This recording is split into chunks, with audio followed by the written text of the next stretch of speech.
Hello, everyone. Ciao, Matteo. Hello, hi, welcome, Luca. Welcome back. I'm very happy. And here we Another are, week, another another podcast. chat. So, Yeah. yes. And today, actually, we are going to chat about something that recently we were enjoying the Mediterranean summer. Not really. We were visiting a customer and working with them. But a topic that is kind of like we saw growing more and more and more within organizations, especially with the growth of AI and LLMs. Um, that is actually related to some of the other topics that we chatted about: state, distribution, workflows, Streams. streams. So I think we can jump right into it, right? Yes, I think we should, Luca. I think we should. So we So, are talking about AI, just to AI and everybody's talking about AI. Why the heck these two guys should talk about AI? What have well, these guys have good to say? because everyone is talking about. No, I think what is interesting is the concept that we already talked about, right? But imagine when you are basically, what does it take to take something similar to ChatGPT and share it across teams? Imagine that you and I are building something and we need to jam on top of an LLM conversation, a prompt, It's everyone calls it now. yeah.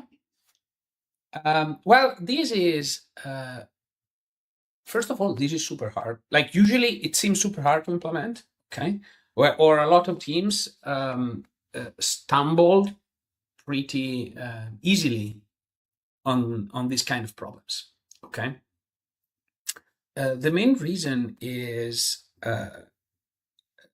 that they complain. The main reason is the simple and easy solution do not scale and do not work in complex scenario with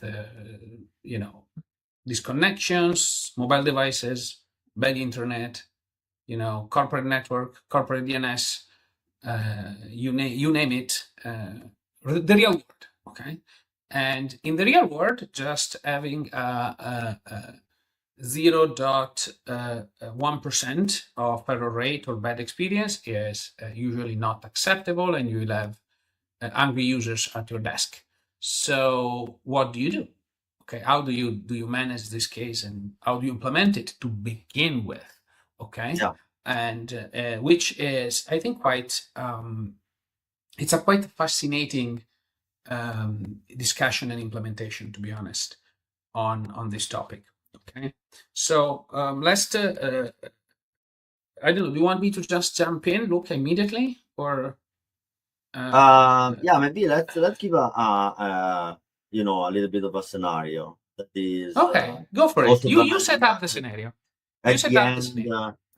at the end on what we kind of like jam. But let's imagine that you have a team or a group of teams that wants to consume n number of LLM providers, being Claude, being ChatGPT, being Grok, anything, right?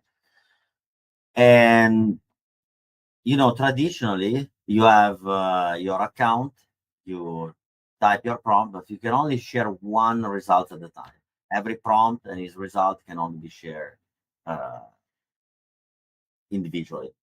I cannot share my old chat. And the goal is I would love to make it collaborative within my organization. I know that you can buy the enterprise package and, give access to your whole team to the prompt and blah, blah, blah, blah, blah. But imagine that you already have Microsoft Teams or Slack in your organization.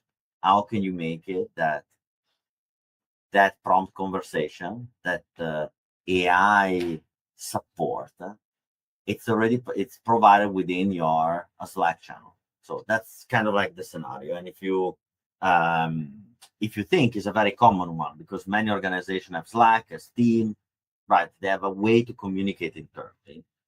And why do I need to add an extra, service that goes outside of my authentication? So one interesting point is going to also be authentication in this.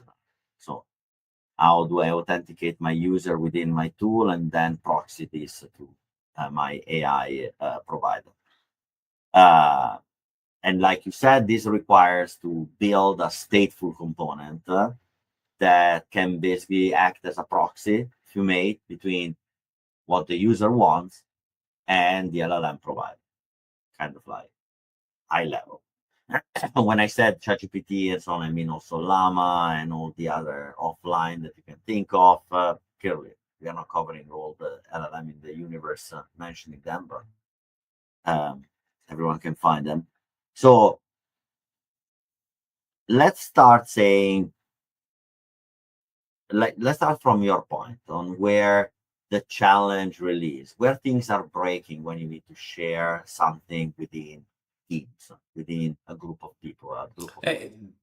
In general, in all of these problems, the key discussion is the key point is modeling the request response or the integration flow, okay, separately from the actual call to the provider, okay, and at the same time, okay, essentially treated the provider or the conversation essentially as an append-only log, okay, and that's kind of it's your context, okay, that's the context of your app, but you maintain all of it, okay, locally, and you need to map it and you need to maintain the state of this, and then you can have multiple UIs, multiple interfaces, multiple components interacting with this system, and ask what are the last 5 messages, and you can essentially to be honest, even chat 101, but having the same kind of context and conversation shared between everybody. And that is essentially, that requires building a sort of structure on top of the LLM APIs. To be honest, it's similar to what those enterprise accounts will implement, okay? But the key challenge then is providing it across the whole arc, okay? Like the key problem is sharing it the whole arc, allowing it multiple different LLM providers. Also, there is one additional thing. If you work in certain specific industries, you really want to have an audit log of all those functionalities. So you need to actually take all these messages being taken and save them somewhere in case somebody will come asking, did you talk to the AI talking about this and so on and so forth. And that is fundamental. All of this is fundamental. Okay, like you need all these components working together to implement that kind of system. It's quite. But it's quite important though. Like I think companies more and more will start adding these kind of systems everywhere, every place, every time. Essentially, we'll keep adding those internal providers because they are required. Like they cannot miss the Gen AI train, but also they need to provide something for their teams to use that is essentially safe, respecting corporate company policies and so on and so forth. So, and they want to provide for multiple models essentially. So, and they want to reach between different for various things. Thank you. Well, that's actually one of the biggest. What you just said, Theo, is actually one of the. I think in our experience, for example, using some of these LLMs to help us in certain tasks, we see that Grok is great for one thing, but then you need Claude to take over that particular context and continuing. So where we actually see a great value in such a component is to actually best use these LLMs for what they are great at, but chain them, right? Imagine, for example, making a request to Grok to compute some mathematical, tinkering, take the result of that tinkering, send it to Claude to generate the code for that particular tinkering. Oh, wow. Yeah. That's And called just do it in a stream. multi-agent development. In the latest lingo, Luca, it's multi-agent development. And let's see if we can get there.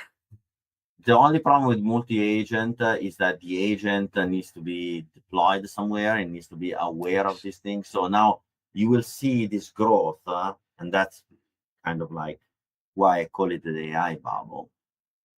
It will come to a crossing point where you have all these agents that are deployed as some sort of like step in a workflow.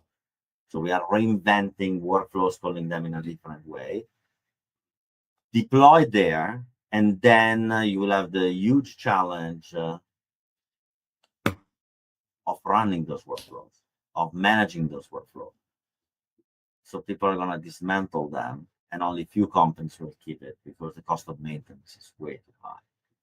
Well, everything is changing in every month or so. So it's impossible. It's almost impossible to keep the race. Yeah, it's kind of like the I think the major challenge of AI adoption right now is the continuous change. That's why it's so hard to creep, adopt, and grow at the speed that I think it should. But so let's talk. You actually said that basically to build such a system, we should think in some sort of event source way, like it's an append-only log that is marked for this LLM interaction.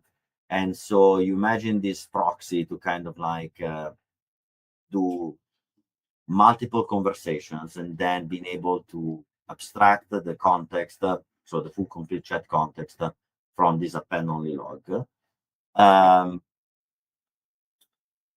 But okay, so the context, the memory is built in this kind of idempotent ways, like growing idempotency. And then how do you actually see the whole state management, resumability?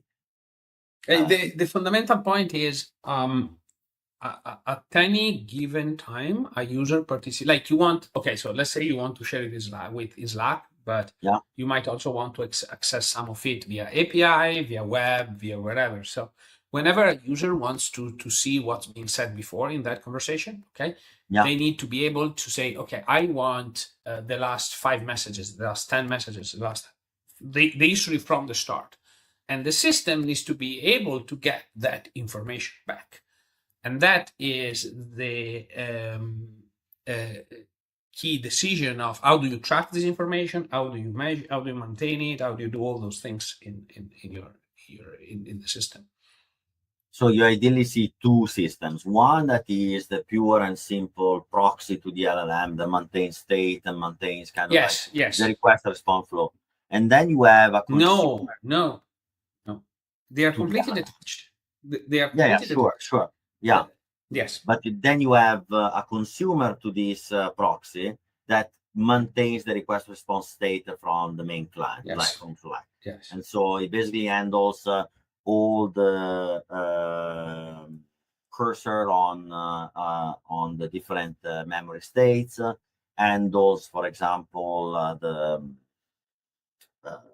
authentication from Slack to the LLM proxy, and so on and so forth. So you see that there is a component that is purely maintaining the state and one that is consuming the state on behalf of the client. Yes. And why would you actually design it in this way? I'm asking. The fundamental difference. So the fundamental problem is you have to you need to maintain the state. Okay. So you have a flow of data coming from the LLM, okay, in the form of tokens as soon as they are produced. So you have a stream of tokens, okay. Now, when you have a request that can span, I don't know, a minute, okay. Now, there's no fucking users in the world that likes to wait 1 minute without seeing anything, okay. Yeah. So they need to see something when it's coming. So that's why all the LLMs provider invented this streaming interface where you get these like token by token while it's being produced, and then it's nice, and you can create this nice, typing experience and so on and so forth that made ChatGPT popular and well used. This is genius thing. Okay. Now, in order to provide that interface, okay, you need to give it that. Okay, you need to have this stream of data. But when you have a long-running connection, that connection can go down at any given time. Okay, so let's put it another way. If I am walking and I go into an elevator, usually the phone connection goes down. All the TCP sockets get destroyed. The system needs to reconnect. I don't want to lose anything in between. All the LLM providers provide a way to resume some of them at least to resume the state. Okay, but if you put yourself in yes, but if you put yourself in between, you have to do the same. So you have your process that is keeping track of the connection to the LLM. Okay, on one side. On the other side, okay, you have the user, the response to the current user. It is streaming the data, but you need to make it resumable, essentially. Yeah, because one of the things that I actually notice consuming these LLMs is that they come to a point where basically the response becomes very flaky, and so you start getting that a response could not be processed. In the case of Claude, it happened many times. And I think there is also another aspect that is that the entire world, the entire infrastructure, enterprise infrastructure, was designed around the concept of timeouts. And now timeouts, they change, right? Because you just said they can be super long. Big time. So, for example, one very popular denial of service attack, it's called Slurries. I don't know if you're familiar. If not, there's fantastic talks from one of those talks is from our colleague Paolo Insogna that talked extensively through it while he fixed it in Node.js on multiple reprise. It's actually very hard to fix this. How does it work? It drip feed small chunks one at a time. Okay, small chunks one at a time. Okay, keeping the server's resources on the server idle most of the time, but consuming sockets, memory, file descriptors, all the things. Okay. Socket buffers, memory, file descriptors, CPU, objects, and so on and so forth. So, and essentially, when using these long-running streams with very little data, you are essentially DDoSing or slow-loading yourself because you keep those sockets open with very few data flowing through them, but you have a lot. You can have a lot, okay? And if you want to reach high concurrency here, you start having serious networking issue to take care of, and a lot of clients and SDKs and stuff do not arrive at the right path to handle those cases correctly at the network level. So this is actually a good. It's a very interesting scaling challenge most of the time. Yeah, I'm actually now you were saying that.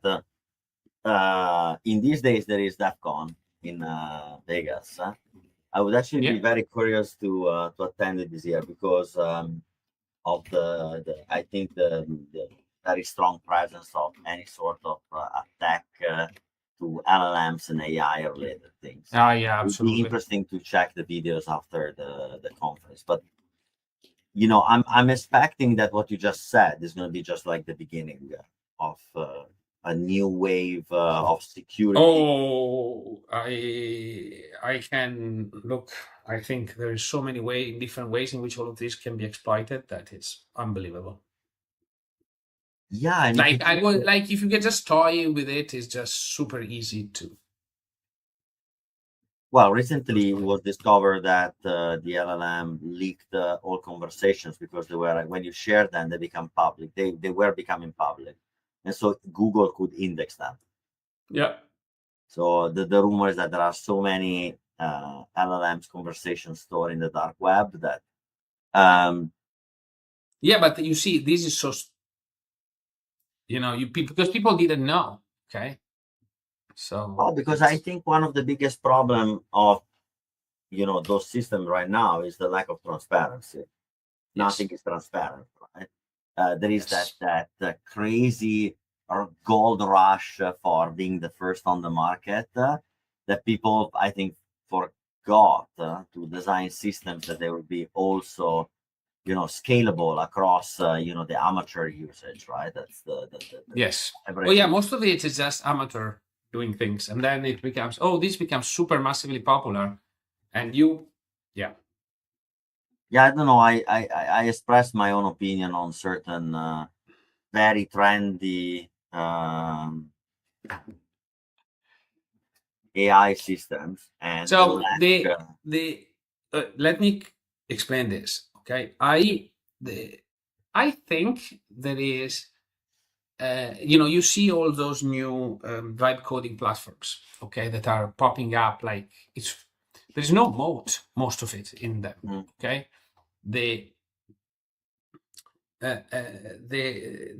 most of them are very hard to defend on the market. Okay, because it's very easy to create one. Okay, at this point, it's not hard. Okay, I want to create one and just say, why would I? Yeah, 100%.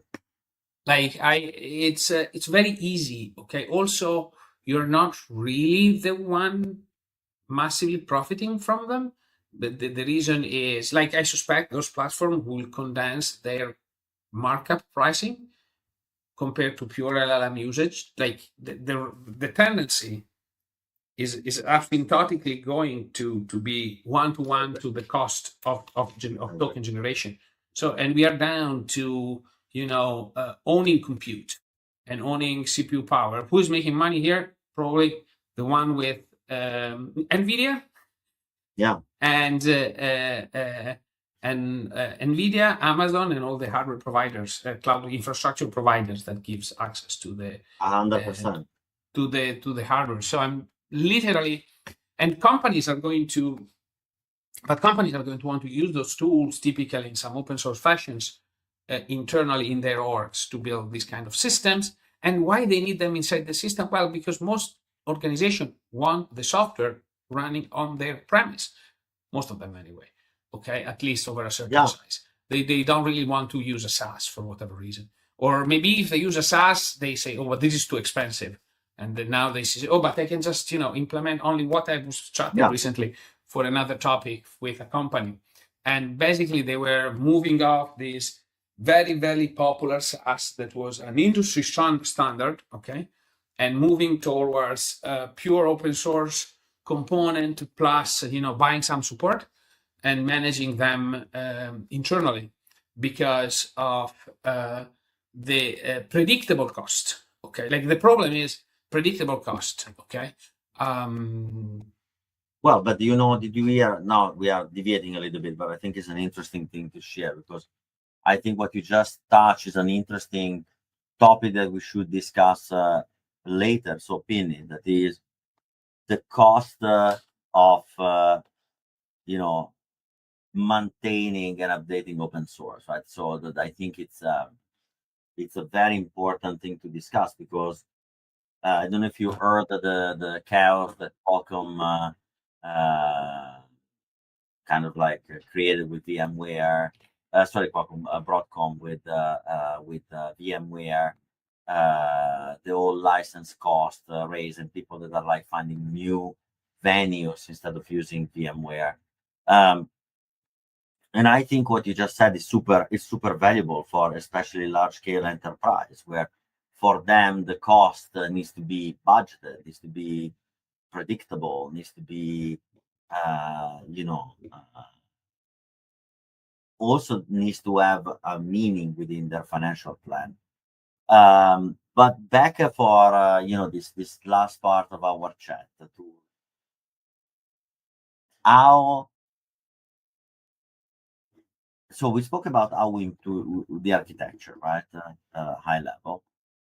But then, how do you actually, which kind of challenges can we face in implementing such a system, such an architecture? And then in the last part, I want to discuss what we have been building with our open source tool that, to be honest, has been a lot of fun. But so what kind of challenges do you see there in kind of like, or obstacles in implementing such an architecture and system? When you look at scale on scaling state. So the fundamental problem is there is no one size fit all scaling of state. Essentially, it all depends on how many connections and sockets you need to maintain, okay, and how many concurrent access you want to provide. The solution that works, the easiest solution that works fun, okay, and this works well for can take you quite far, to be honest, is based on Redis or Viki, whatever, and ideally with up to using clustering, okay, up to using sharding, and so on and so forth. You can build it far with that system, okay, especially with the concept that I told you, using Redis lists, okay. Now this is key, okay. The most naive implementation you can find with this, okay, and there are a few out there, is using Redis PubSub. Redis PubSub is the wrong approach, at least from my point of view.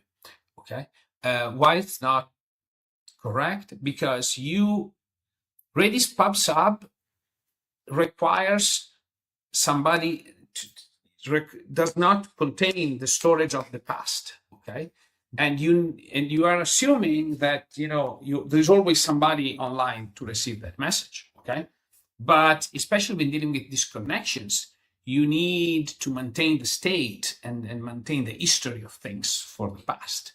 And so you can't really use Redis PubSub. You need to maintain size, right? Redis PubSub, yes, but no, because those tokens are small usually. Okay, so if you work on a token, right? But if you look into, for example, and I'm trying to go not into the solution that we designed for the customer, on an idea, is that the problem is that the conversation with the LLM can also be broken into pieces, right? Like we said, the token and the real content of the message.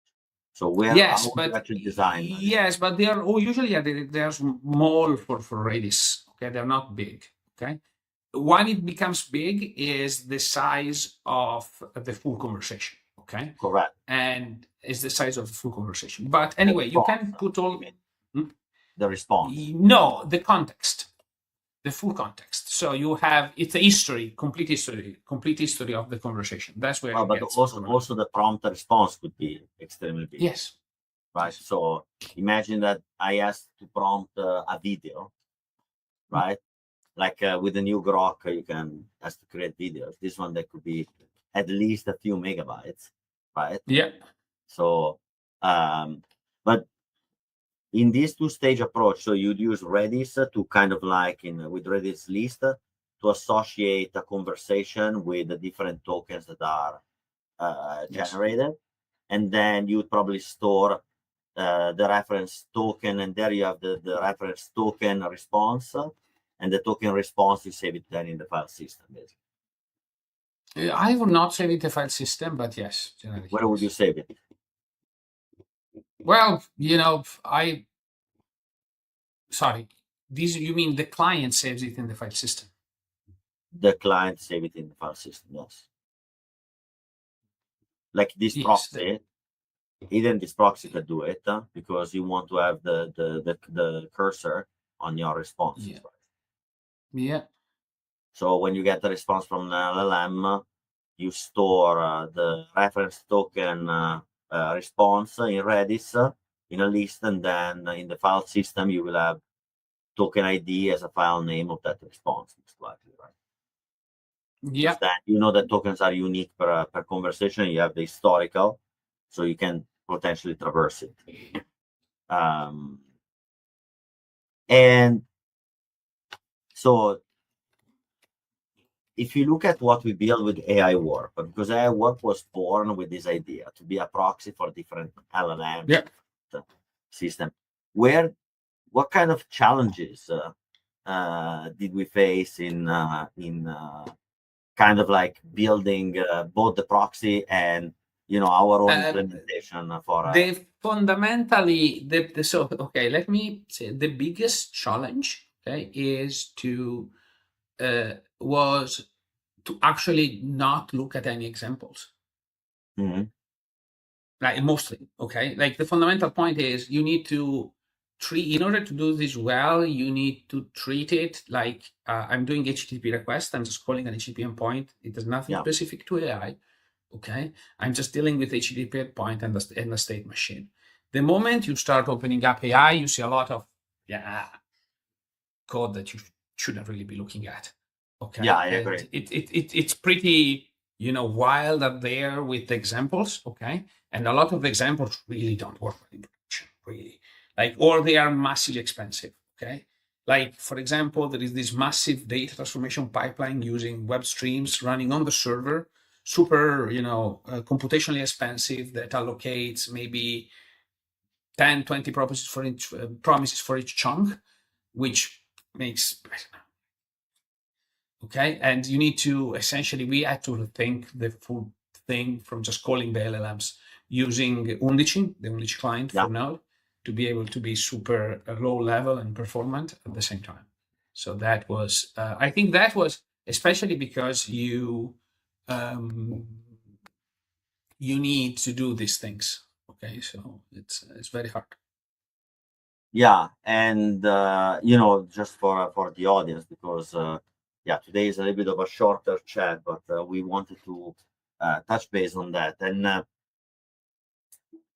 the problem that we discussed today is a first-hand problem for us, because we are kind of like using the LLM to compute and to rationalize on certain things, and the challenge was to equally distribute the knowledge and the access to our team.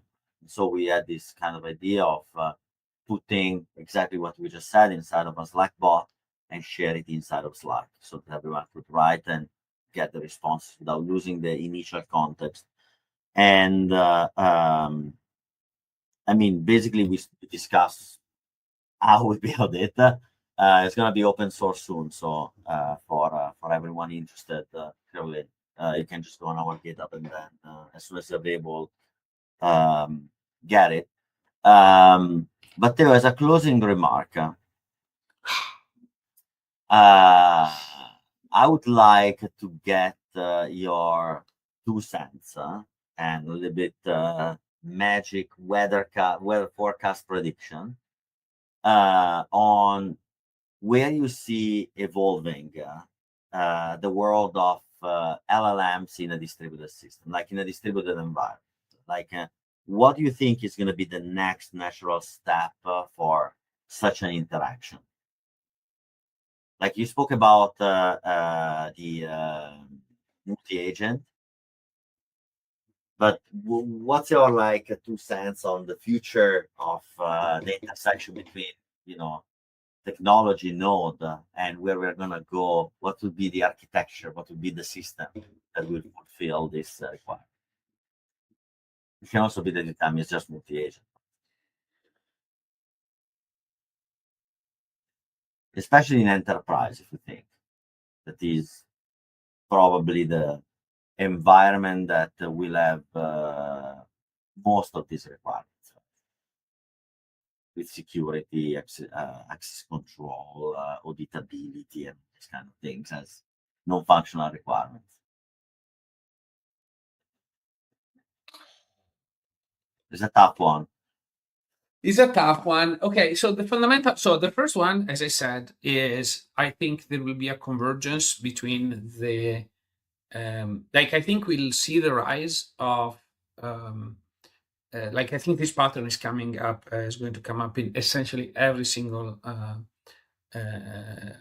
company, which is the AI wrapper tool, essentially, that adds specific logic for the internal customers.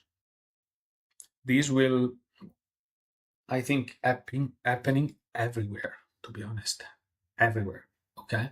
To the point that I think some open source solutions will emerge. Okay, and that they can use. We built ours, but to be honest,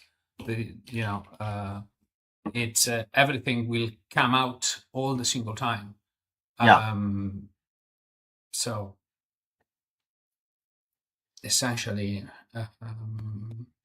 Kind of like the same thing as the API gateway transformation. You think it's gonna whatever happened for the the API transformation and the API journey will happen for yes, the AI journey. I yes. believe so too. I think that component will emerge. I noticed that many API providers are now rushing into that space. Well, it has to. It has to, because it's such a enormous market at this point. Okay, and it's so hyped. But to be honest, there are also like clear benefits. Okay, to this, because if I can use those tools to pseudo automate or automate 80% of somebody's work, Yeah. it's going to happen. Okay, to be honest, it's No, 100%. I don't think it's and frankly, this is the key part. It's really so yes, I think that's going to happen. Now, the key people that we need to fear those tools the most is the button pushers. Okay, like there's a bunch of people just typing, copying, pressing enter all the time. Okay, and in a bit of time, these people will probably be removed. Okay. Yeah.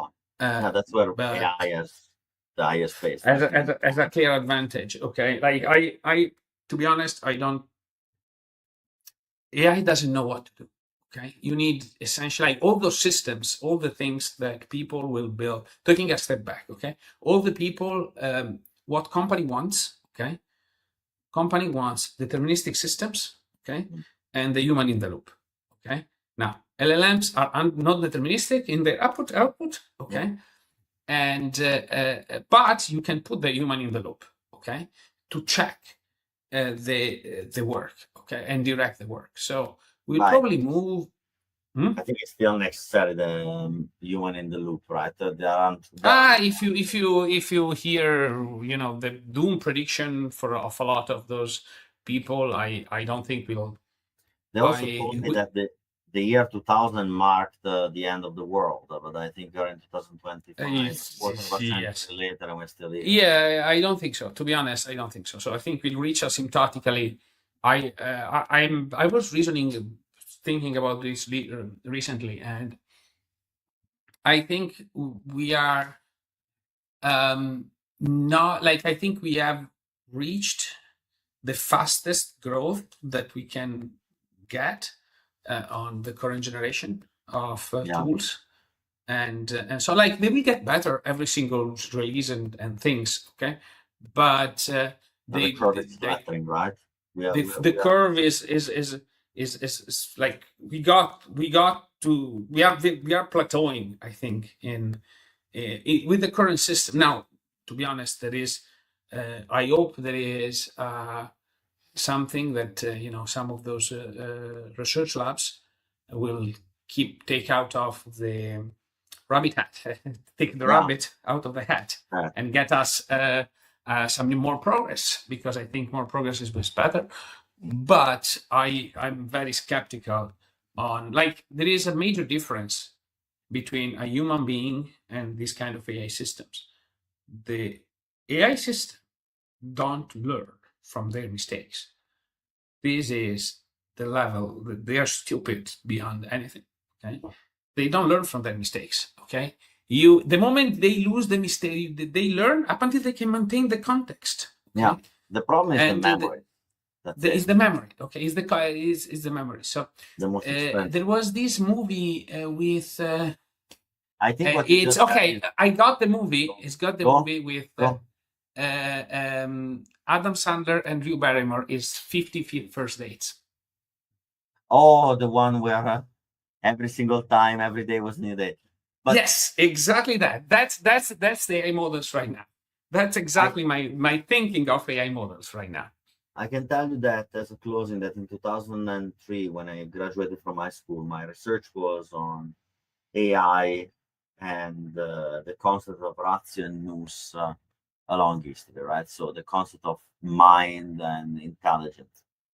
And the conclusion that I made from a very philosophical standpoint in my dissertation was that the mystery that is still enclosed in the human brain, and many people can say that is already discovered, but it's not true in my opinion, is the concept that of memory and emotional memory, right? Two things that are extremely complicated to unpack for the nature on how emotions and all the different variation that our brain can apply to memory for million of n reasons for how our synapses they process it. But that I think is going to be the interesting problem to solve. But until then, what I can say is that we'll see each other next week. Then. Bye, bye, bye, guys. Bye bye.